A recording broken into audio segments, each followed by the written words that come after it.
उपक्रमामध्ये सर्वांचं स्वागत। नवीन वर्षाचं स्वागताची तयारी सर्वच जण करताना दिसत आहे। सणाला फाटा देण्यासाठी आम्ही कोथरूडकर आणि भीमयोद्धा महिला बचत गट यांच्या वतीने दूध प्राशन करून नवीन वर्षाचं स्वागत करताना दिसत आहेत। जय श्रीराम, जय श्रीराम, जय श्रीराम, जय श्रीराम, जय श्रीराम, जय श्रीराम, जय श्रीराम, जय श्रीराम, जय श्रीराम, जय श्रीराम, जय श्रीराम, जय श्रीराम, जय श्रीराम। आता आपल्या सोबत मंदार भाऊ जोशी हे देखील आहेत। आपण त्यांच्याकडून जाणून घेणार आहे। काय सांगाल दादा की आज तुम्ही हा एक आगळा वेगळा उपक्रम राबवताय, व्यसनाच्या आहारी न जाता दूध पिऊन तुम्ही आज नवीन वर्षाचं स्वागत करताय, काय सांगाल याविषयी? नमस्कार। सर्वप्रथम भारतातील सर्व नागरिकांना येणाऱ्या भगवान श्री राम मंदिर वर्षाच्या खूप खूप शुभेच्छा। आपण बघतोय 2024 हे भगवान श्रीराम मंदिराचं वर्ष असणार आहे आणि आम्ही दरवेळेस आपण सांगतोय की व्यसनांपासून दूर राहा, परंतु आम्ही या ठिकाणी सांगतोय की आज या ठिकाणी आम्ही प्रभू श्रीरामाची आरती करून भगवान श्रीरामांना दुधाचा नैवेद्य दाखवलाय आणि त्या प्रभू रामचंद्राच्या दुग्ध प्रसादाचं आम्ही या ठिकाणी वाटप करतोय। आपल्या सर्व भारतीयांच्या मनातली जी गेले अनेक वर्ष इच्छा अपूर्ण होती की भगवान श्रीराम मंदिर आपल्याला पाहायला मिळत नव्हतं, ते आदरणीय मोदी साहेबांच्या मुळे या ठिकाणी साकार होतंय आणि 22 जानेवारीला श्रीराम मंदिराचं उद्घाटन होतंय। आणि या राम मंदिर वर्षाचं स्वागत काल जसं मोदीजींनी सांगितलं की सगळ्यांनी दिवाळी करून आपण दिवाळी साजरी केली पाहिजे आणि ही दिवाळी साजरी करताना आम्हाला खरोखर मनातून आनंद होतोय। आणि आपण बघतोय आमचं भीमयोद्धा फाउंडेशन आहे, आम्ही कोथरूडकर, आम्ही सर्व जाती धर्म या ठिकाणी एकत्रित येऊन या रामप्रसादाचं वाटप करतोय आणि त्याचा उद्देश हा देखील आहे की तरुणांनी व्यसनांपासून दूर राहिलं पाहिजे। 31 ही संकल्पना आपली मूळ तशी नाहीच आहे, ही पाश्चात्य देशातून आलेली संकल्पना आहे।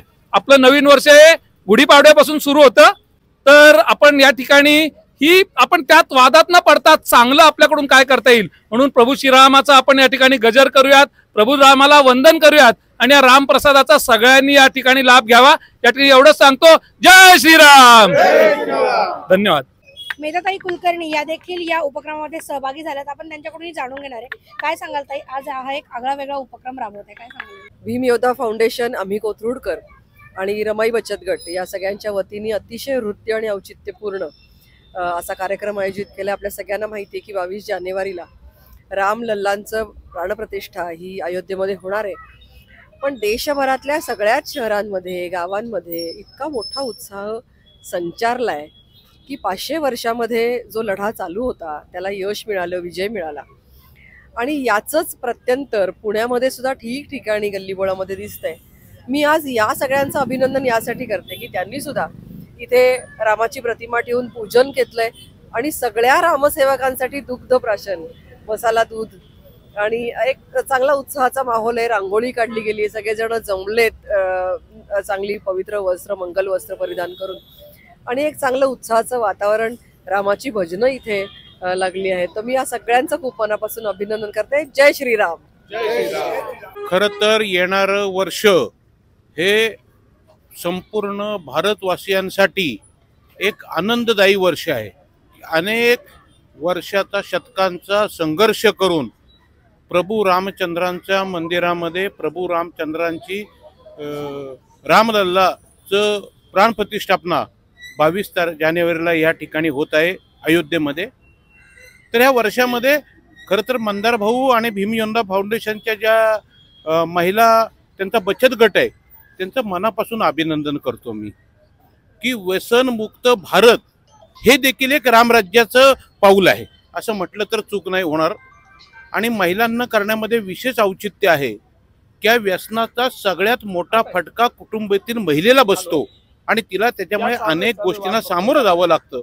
म्हणून मी या ठिकाणी मंदार भाऊ आणि भीमयोद्धा फाउंडेशनच्या महिलांचं मनापासून अभिनंदन करतो की आपण एक नवीन प्रथा, नवीन परंपरा आणि दुसरं म्हणजे दूध देतो याचा अर्थ असा आहे की गेल्या वर्षभर आम्ही काही चुकीचं वागलो असेल तर प्रभू रामचंद्राची सगळं पायाशी आम्ही ते घालवतो आणि दुधाच्या प्रसादानं नवीन वर्षामध्ये गेल्या वेळेला केलेल्या चुका आम्ही सुधारू आणि त्या चुकांचं आम्ही ह्या ठिकाणी विसर्जन करतोय असा त्याचा अर्थ आहे।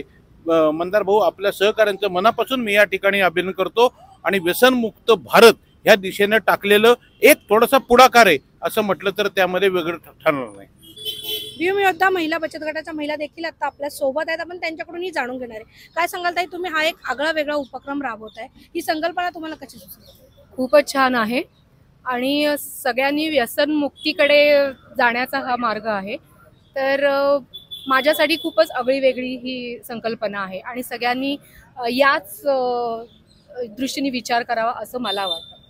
काय सांगाल ताई? मी म्हणेल एवढंच की दारूपेक्षा दूध भरी आणि आपल्या आता जसं राम मंदिर उभं राहतंय ती संकल्पना सगळ्यांनी ह्या नवीन वर्षात सगळ्यांनी मनात संकल्पना धरून जर निश्चय केला की दारू सोडून देऊया आणि दूध प्राशन करूया तर खरंच छान होईल, एवढंच मला सांगायचंय. आणि आमच्या भीमयोद्धाच्या वतीने आम्ही हा संकल्प राबवला, त्यामध्ये आमचे सर्व सहकारी आले आणि त्याबद्दल सर्वांचे मी स्वागत आणि अभिनंदन सर्वच करते. हो, मी पण एवढंच सांगेल की आता हा उपक्रम खूप छान यांनी राबवलेला आहे, मंदारदादा जोशी यांनी. आणि असेच उपक्रम खरं चौकामध्ये होऊन तेव्हाच आपल्या पूर्ण पुणे शहरच काय तर पूर्ण भारत देशामध्ये हा उपक्रम आजच्या दिवसाला राबवला जायला पाहिजे होता. परंतु ही सुरुवात खूप छान केली मंदारदादांनी, त्यामुळे त्यांच्या उपक्रमाला खूप साऱ्या शुभेच्छा. अशा पद्धतीनं आपण बघितलं आपल्या संस्कृतीचं जतन व्हावं याकरता हा एक आगळा वेगळा उपक्रम या महिलांनी राबवलेला आहे. सीएम न्यूज इंडिया, प्राजक्त बेबेसह निलेश बेबे, पुणे.